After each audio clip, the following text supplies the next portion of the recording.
Alright, Bitcoin, blockchain, Dogecoin, Ethereum, NFTs, everyone is talking about cryptocurrencies right now. But good lord, what does all of it mean? So welcome to the one video that will take you from crypto noob to crypto genius. I'm going to tell you what it is, why it keeps becoming more important, what I've actually invested in myself, and the dark side of it.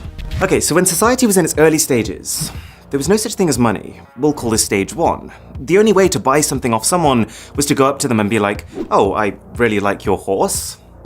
I'll trade you my cat for it. Sorry, Milo. I'd never trade you. But the issue with a system like that is that even though you might be perfectly happy to give up your horse, you just might not want a cat. So that trade will never happen. But that's where currency came in. Stage two, coins, which, because they were made of precious materials like gold and silver, everyone just accepted that they were worth something. You've heard of the British pound, right? Well, the reason they're called pounds is because £1 literally just used to be £1 of silver. And so all of a sudden in a trade, it doesn't matter if you don't want my cat. As long as I have coins, we can still trade for your horse. Even if you have no use at all for the silver, because it's a precious material, you have that reassurance that you can take that coin, give it to someone else, and trade for something that you do want. Convenient, right? But then this evolved to stage three. As banks became established and governments had control, we realized that as long as there was trust in the system, we could move away from needing to carry blocks of precious metal towards something even more convenient. Paper money. It does the same thing, but now the money doesn't have value because it's made of pure silver, it just has value because the government says it has value. Like this £10 note here in the UK, the note itself is just made of, well, it's actually made of plastic. They changed it recently because it's more durable. But if you look closer, you can see that all this actually is the Bank of England promising that they will pay the bearer of this note £10. Really, this is just a receipt, a kind of proof that you own a certain amount of money. But as technology has improved even further, we found even more convenient ways of storing and trading our stuff. We're now in what I would call stage 4, where more people than ever are buying things online and using credit cards, and really when you're at that stage, we don't see our money anymore. It's not about coins or notes or cats, it's just entries on a spreadsheet. Like when I buy a music album from Amazon, all that's happening is that my bank adds an entry in my spreadsheet that says Aaron now has $10 less, and then Amazon's bank adds an entry that says they have $10 more. So, the reason I've given you this entire intro is to give you context on where cryptocurrency sits. It's seen by many people as the most convenient era of exchange ever. Stage 5. The way to think about a cryptocurrency is that it's 100% virtual. I know the logo for Bitcoin kind of looks like a physical coin. It really is a Bitcoin now. But with crypto, there is no gold, there is no silver, there is no paper. It really is just the transfer of digital assets. But the core concept is exactly the same. Think of them as literally just running spreadsheets of who's paid what to who. But instead of multiple banks keeping their own separate records, with crypto, there is just one enormous spreadsheet of every transaction made using that currency. And this is called a ledger. Okay, we all love a good spreadsheet, but what's all the fuss about? Why is everyone going crypto crazy? Well, there are some distinct advantages to a currency system like this. One, it's decentralized, which means that while every transaction of a given cryptocurrency is all recorded on the same ledger, there are many, many copies of that ledger, and anyone who is a part of the network has one. You might have heard of cryptocurrency mining, or Bitcoin mining. Well, all that is someone who set up a computer to crunch through transactions on their copy of this ledger or spreadsheet. There are already about 1 million Bitcoin miners around the world, and Bitcoin is just one type of cryptocurrency.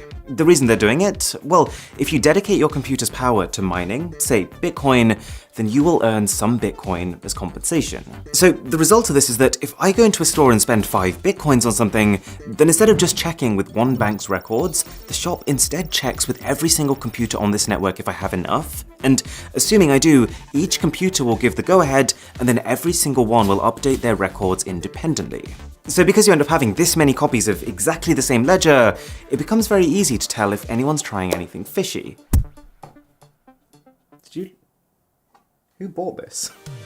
Like if I try to hack into someone's computer that's on the network and give myself more money by adjusting figures on their copy of the ledger, it's not going to get through. The system will realize that 99.9% of the copies on the ledger are saying one thing, but one of them is saying something else, so must have been tampered with. There's very clear organization to the system, and I think people believe in it because they see the future as open, traceable transactions, much more so than having like some bits of the record over here and other bits over there.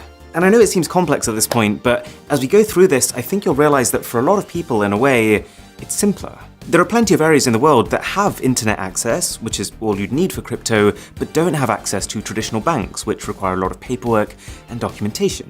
2, and I've kind of implied this already, but the main perk of crypto is that you don't need banks anymore. Because everything is stored by the people on this ledger, you can make international payments almost instantly instead of it taking half a day with no spending limits. Plus, you don't need to worry about exchange rates, you don't need to worry about interest rates, and even transaction fees are close to zero. For some cryptocurrencies, that is. But this is where the real fun begins. Fun at parties, I promise.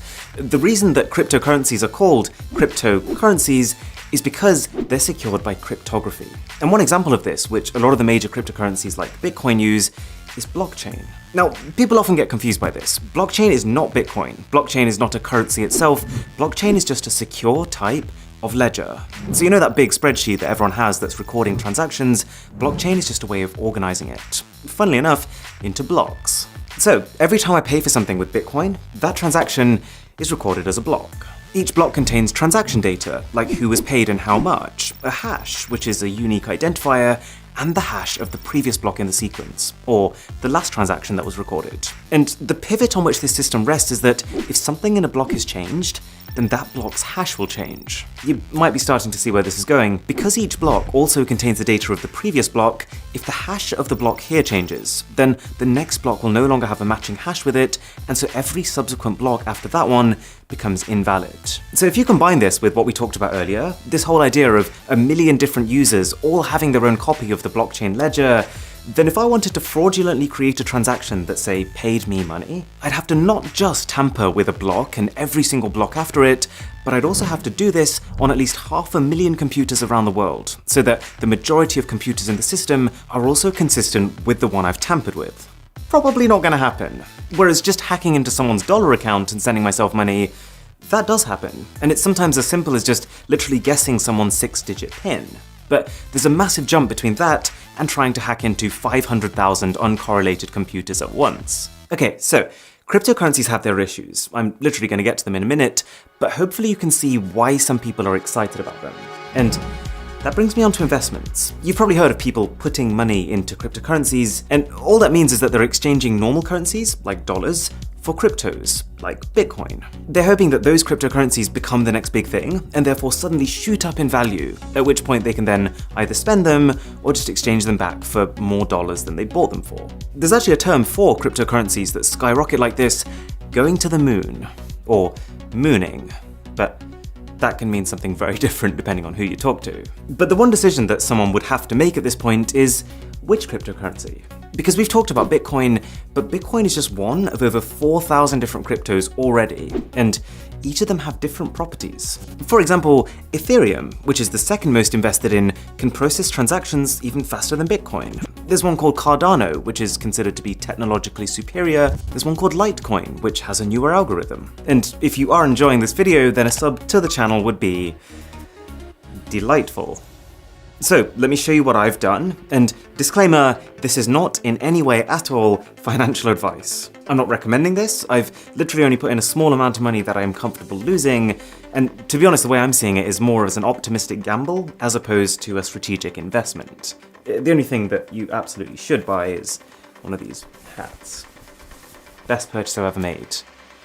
That is financial advice. So I've put 40% in Ethereum, 20% in Polygon, 20% in Cardano, 10% in Cartesi, and 10% in Litecoin. And this portfolio has basically gone up and then down, and then up and then down. And then, honestly, you probably get more consistency from Wish.com. So crypto is in a pretty weird place right now. And this brings me on to its problems. The dark side. One of the main ones is exactly this. The reason I think a lot of people don't take crypto seriously is its volatility. Because these currencies are so new and they're completely digital, unlike, say, the market for gold, no one really knows what they should be worth. And so you find that crypto prices are quite heavily speculative. They're tied to the news cycle. Like when a glowing article comes out about them, prices spiral upwards, but then when Elon Musk posts a tweet that puts them down, they go way down. 2 is the fact that they're not really accepted as a form of payment in, well, most places. Like, yes, I can now book holidays with crypto, I can donate to Wikipedia with crypto, but there's been a lot of companies who are pretty back and forth with it. Microsoft, Tesla, even Burger King are examples of companies who said they were going to accept Bitcoin, and then they said they weren't going to accept Bitcoin. 3. There can be an environmental concern. See, the whole reason why a lot of these cryptos are so secure is because of this concept of transactions being verified many times by many computers. So I think it's a fair criticism that in itself creates a fundamental inefficiency. That much computing power requires a lot of electricity. But at the same time, you could counter this by saying that traditional banking uses more electricity, that there are newer coins with better technology that are more efficient, and that one day we'll be able to get that electricity from renewable sources. Depends who you ask. And 4, there's also a pretty strong sentiment that because there's no real policing or regulation on crypto right now, it's like the perfect currency for criminals. But to be honest, I think the data speaks for itself on that one. According to Chainalysis, 0.34% of crypto transactions are criminal, up to 5% of normal cash transactions are criminal. And I think that's because it's a bit of a misconception that currencies like Bitcoin are anonymous. They're actually pseudonymous, which means that even though your actual details aren't visible to everyone, your public key, your unique identifier, will be permanently baked into the blockchain upon making transactions with it. So cash is just a better currency for most types of criminal activity, because by its very nature, it's untraceable. Don't ask me how I know that. But as well as the negatives, there are also just some straight up odd things that have come about because of crypto. For example, you might have heard of an NFT, a non-fungible token. If you haven't, you might want to take a seat for this one. I don't want to call it stupid, but this one's a head scratcher. So you know how now you can go into an art gallery and you can pay to own a painting? Well, now thanks to the blockchain, you can pay just to have digital ownership over something. So it doesn't stop anyone from using or sharing that thing, but all it means is that you'd effectively be the owner of the original, and they'd all be sharing copies of it, even if, for most intents and purposes, they look and behave identically. Like, a lot of these NFTs are literally just JPEG images. I think the reason some people find this stupid and kind of funny is that there's a distinct difference between buying an NFT and buying the rights over something. So if you buy the rights over something, that's a very legitimate purchase because you can create merch or sell licenses. With an NFT, you can't. The original owner still has all the reproduction rights over that piece. All it is that you're using the blockchain to prove that you have some ownership over that asset. But clearly, just being able to say that has some value, because an NFT of this Gucci ghost sold for $3,600. The CEO of Twitter, Jack Dorsey, he sold the first tweet he ever made as an NFT for $2.9 million. 5 words! I could do that. Any takers? And this one just blows my mind. This photo, which is basically an overview of one guy's pieces of art, sold for $69 million. Very nice. To clarify, this literally just gives the buyer some digital ownership over a JPEG image.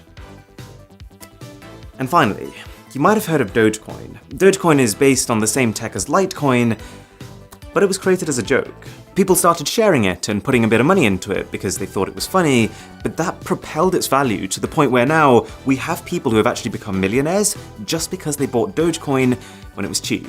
It's an interesting world out there. If you did find this useful, then do consider sharing it with a friend or family member who could benefit. I would really appreciate it. And for my best phones of 2021, click here. For an Instagram story that crashes your phone, click here. My name is Aaron, this is Mr. Who's the Boss, and I'll catch you in the next one.